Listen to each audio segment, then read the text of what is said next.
Hi YouTubers, this is Love Bubbles Naturally and I'm coming with another video. This one is actually about two topics. One young lady on Facebook asked me about my skin routine. She knows I don't get many breakouts, much eczema, many breakouts. I don't really get eczema rashes that often, which my eczema rashes, you just can't tell I got them, but I get them. So I'm going to explain that in a second. And also, I don't have as much acne, but yeah, that is a beautiful thing. Thank you for noticing that. And also, another person asked me through a private message on Twitter, what mistakes have I made as a natural person? I would love to address both of these young ladies' questions in my video, and also to let you guys know that I am uploading how I got my hair from straight to curly. It's just taking me a while to edit it. So I'm just going to put this one up first, and hopefully by mid next week I'll be done, because I'm actually trying to give you guys step by step as to what I did and how I treat my hair when it's heat treated, because I don't want to hurt it. And I'm also going to be doing a protein treatment video and a facial mask video at the same time, because I normally make my facial mask and my protein treatment at the same time. Alright, let's get this video started. My first video, skin routine, and I wrote everything down. That way I can just cover issues and I won't be babbling. Number one, drink as much water as you can. I mean drink water. If you can drink 1 glass a day before you go to bed, you are helping your skin and hair and nails and body so much. I recommend you drink a glass of water or drink tea if you can't drink much water, because if you drink a lot of tea, especially green tea is mostly water and it's just colored by leaves and the flavor comes from the leaves, but it's water. And yeah, you can drink tea during the day, and then before you go to bed, drink a full glass of water, and you actually get a lot of your water in. That's how I get my water in. I'm a tea drinker. I drink my tea all the time. So I drink my tea, and then I drink a glass of water. About 2 glasses a day I try, but I also eat ice, so I count that as a glass. That's a lot of water compound together. Water is the number one most important thing to do your skin. 2, about once a year to twice a year, I do a bi-night clay mask. I also do it on my hair for a deep cleanse. My hair doesn't need a deep cleanse but like 3 times a year, and I normally end up doing it every 6 months. And while I'm doing that, I put it on my face if there's a little left over, but just lightly, because that stuff is really strong, and when you have sensitive skin, sometimes your skin's just like, why are you doing this? So I don't want my skin to break out, so I try to be careful with stuff like that. I also this is going to be in my deep protein treatment mask and my facial mask. I make a mask out of honey, avocado, and oatmeal. And if you know, oatmeal is actually very softening to your skin. Avocado is actually good for your hair and skin, and honey is a humidificant, so it helps trap moisture. So it works for your hair as well as it brings the moisture into your skin, and that's why my skin is so soft. So I'll be showing you guys how I make that mask and my hair mask, because I kind of do them at the same time. And I'll tell you why I do them at the same time when I make the video. That'll probably be my next video, if not the video after my next video. I think the curly hair, how to get my hair from straight to curly, I'll finally be finished editing, and I'll send that video as my next video. Number 3, on my face, I use sweet almond oil or a light unscented lotion. I don't put scented products on my face, only because sometimes you can be allergic to that scent and you don't want to aggravate your face. So I use a light, which means it's pretty watery, water-based lotion, or sweet almond oil. I don't like a thick oil on my body. Sweet almond oil is a good consistency. I also put it in my hair, as you guys have seen in my 1-month oil challenge. I love sweet almond oil in my hair. But it works so well on not just my face, but my entire body. So I do use sweet almond oil on my body, as well as I use Shea Moisture on my body, not on my face, but just a Shea Moisture. And this is the organic raw shea butter hand cream with frankincense and myrrh. It's good because it has no parabens, no phthalates, no paraffin, no gluten, no propylene glycol, no mineral oil, no synthetic fragrance, no animal testing, no PABA, no synthetic colors, no DEA, no animal ingredients, and no sulfates. So this pretty much is almost as pure as you get. Yeah. First ingredient on here is raw shea butter and water, and that's what I want to see. This works well on my body, so I do buy this.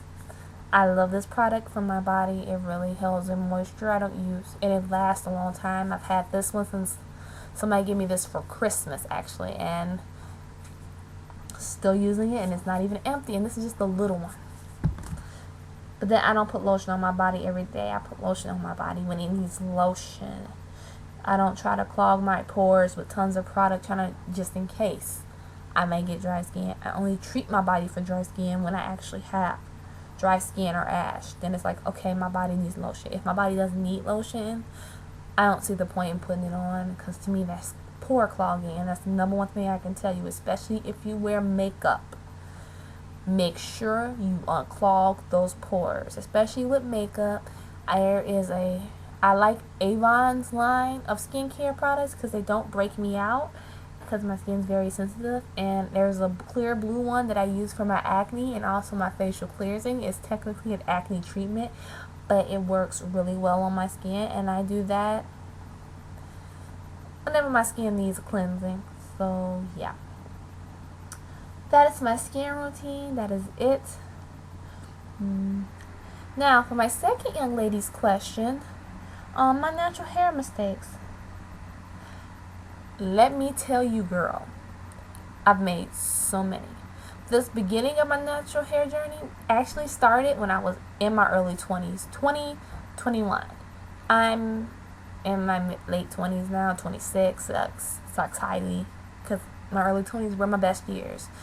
But I stopped getting perms because the only person I trust to put them in my hair was my mom, and my mom couldn't do my hair every 2 weeks to keep my hair straight, of course. So I would go to a beautician, and then I would kind of forget I didn't get a perm, and then as time goes on, I just didn't do it, because at first I was just like, I forgot, but then I was only getting them once a year anyway, so there could have been entire years where I never got a perm.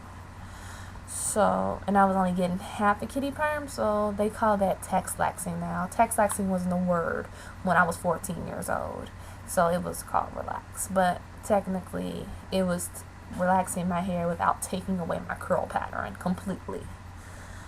Anywho, about 20 years old, I stopped really getting perms. It wasn't necessary. I didn't feel the need of it. And I just started going to beauticians. So anybody who straightened my hair, most people thought I had a perm, oddly. I don't know why. I guess because I told them I used to get them a lot, but I get them like once a year. I didn't really see the point in getting them every 3 or 4 months. My mom doesn't even do that. So I'm just like, that's stupid. But yeah, that's just my opinion. Anywho, one of my number one mistakes was I let these people put way too much heat on my hair, manipulate my hair way too much, and the knowledge of that some of the knowledgeable ones had, I didn't take heed to. I would flat iron my hair so much. Every 2 weeks my hair was getting washed and flat ironed, and when it got frizzy in between, I would just flat iron it again, and I would just put the flat iron on the highest setting I could. There has been incidents where I've curled my hair in the past when I was younger, like 15, 16, where my hair started off this length, and when I was done curling my hair, it was that short, because I literally burnt off my ends. Like, that's how bad it was. I really burnt my ends, and they didn't come off on the curling iron. They came out when I washed my hair. They broke. That means my hair was burnt. That's never good.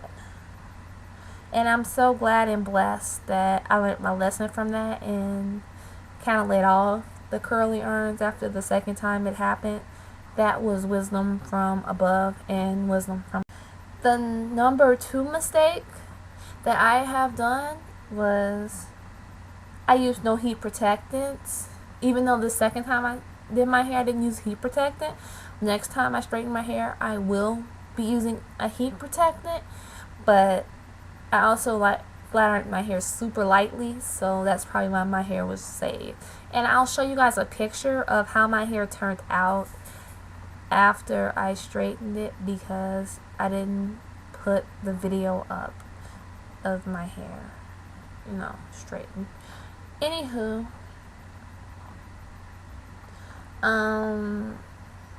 next time I'll be using a good heat protectant. I've been highly recommended to Tresemme, and that's just so I won't damage the protein bonds in my hair. But I haven't done a protein treatment since I straightened it, and I know my hair needs a protein treatment to recover as well. And even though I gave it a super deep conditioning, protein treatments are just as important. The next mistake I made was I wasn't a big fan on moisture. I didn't understand that water was the best thing you could put in your hair, that moisturizers like this are actually good for your hair. I was using products with mineral oils, products with... I didn't really read ingredients. I just used it. If it was cheap and I can get my hands on it, it was in my hair. And I didn't use a lot of it either, because I didn't want my hair to frizz and mess up.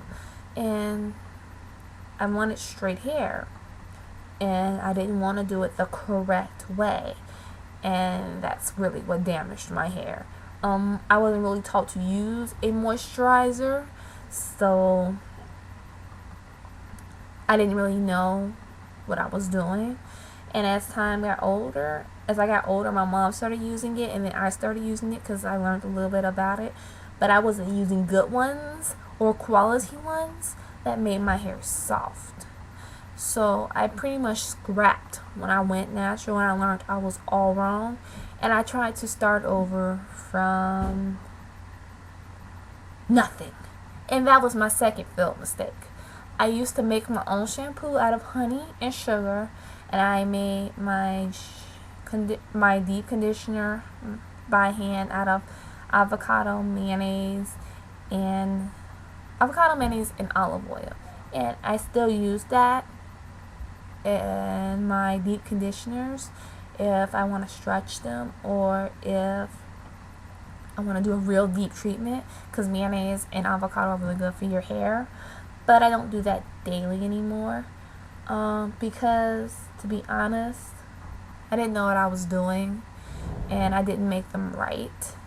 I mean, they work phenomenally, but at the same time, when my hair was short, this was around the time that I also had big chopped in June of 2012, 2013, right? And this is when I was trying that, and yeah, my hair, when it grew out, when it was transitioning and it was short, like all the way until my 3-month mark, my hair did fine with that. And then putting raw shea butter on it, I didn't mix it, it was just shea butter that I rubbed in my hand and then put in my hair. And I also did the Tube leave-in at the beginning as well to try that.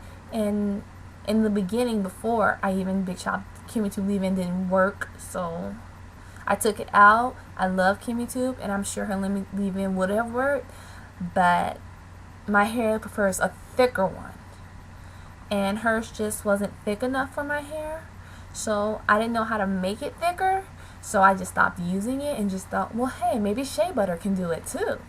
And I was wrong. Shea butter seals my hair, but it does not moisturize my hair.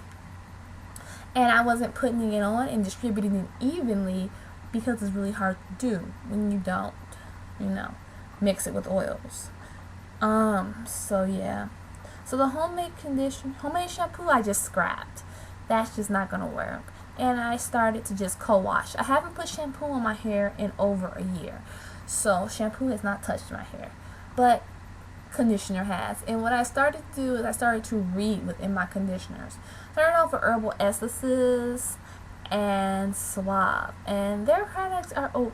okay, but some of the ingredients in it I just did not like. That's when I switched to this one that I get from Sunrise, and it's also sold at the vitamin shop, and I'll show you guys on a later date. It comes in a tube like this big. It's $13.99 at Sunrise and $9.99 at the vitamin shop. The first two ingredients on this is shea leaf and shea butter. It has excellent slip. It is the best co-washing conditioner I have ever used. The scent I use is vanilla and mint. They have an unscented version as well that smells okay, but I love vanilla and mint. It is my obsession. So I use that, and it lasts me like 3 to 4 months, which is a pretty decent time for the amount that I put in my hair. And I use that. Shea butter. I've changed how I apply shea butter to my hair so many times, and I've also added back in a leave-in. Now I'm doing my 1 month oil challenge, which I'm still on, which is still working. I use nothing but oils. But before then, I was using this Cantu shea butter for natural hair. This is really inexpensive. I get this from the Walmart in Indiana for $4. And the Walmart in Country Club Hills is actually $4 as well. I haven't checked the Walmart in Lansing, but I'm pretty sure the prices are set no matter which Walmart you go to. So if it's $4 in Country Club Hills and $4 in Indiana, I'm pretty sure this is the set price at Walmart of $4. The beauty supply store at $7. I'm like, why would I pay $7 when I can get 2 for the price of 1 there? So I stopped buying my products from the beauty supply store unless my friend wants to go there or I need shower caps. So what I'm going to do is, because of the oil challenge, I found out my hair actually responds well to nothing but oils in it. And what I do is I co-wash my hair, and then I oil rinse with curl wash and detangle my hair. Then I do an oil rinse with coconut oil. Then I put sweet almond oil on my hair, and then I put my shea butter mixture, which is shea butter mixed with oils, which is one of the things I changed from my shea butter. I now mix my shea butter with oils, and at first that was cool, and then I started mixing it with what's it called, flaxseed gel, and that is a deal made in heaven. Flaxseed gel and shea butter work so well together, and it stretches my product. Oh my god, the flaxseed gel was a godsend. So I used Natural's recipe for that, and for the flaxseed gel, and I just add it to my shea butter and oil mixture. So what I'm going to do is, when this is over, and my 1 month oil challenge is over next week, to be honest, and it's been an awesome thing, I'm going to keep doing nothing but oils in my hair. But my hair is really frizzy, and because it's really frizzy, when I do a wash and go, it frizzes like insane, and I don't like gel in my hair. And the good thing about the Cantu shea butter for natural hair is not only because it has no mineral oils, sulfates, parabens, silicones, phthalates, gluten, paraffin, propylglycol, PABA, or DA in it. It has none of that in there. But it does what gel does to some people's hair. It forces my hair to clump, and it reduces my frizz. So this is going to be my wash and go product. So if you ever see me with a wash and go, and I tell you this is a wash and go, I've done the same process with the oil rinsing, but before I put the sweet almond oil, I added this. Then I put the sweet almond oil and the shea butter in. This is my wash and go product. If I'm not doing a wash and go, I won't be using it. But if I am doing a wash and go, I will be on this like right on rice. So that's it. So that's pretty much it. Those are a lot of the mistakes I did. If you have any questions or concerns or want to ask me any more questions, please feel free to do so. I look forward to reading you guys' comments. Please, if you like my videos, let me know. If you don't like them, let me know what I can improve on. I'm a girl who likes open and honest people. I prefer you hurt my feelings and make me cry, and then I think about it, than for you to smile in my face and pretend like there's no problems with me, because I'm not perfect. Anyway, this is Love Bubbles Naturally. Much peace, love, and chicken wings.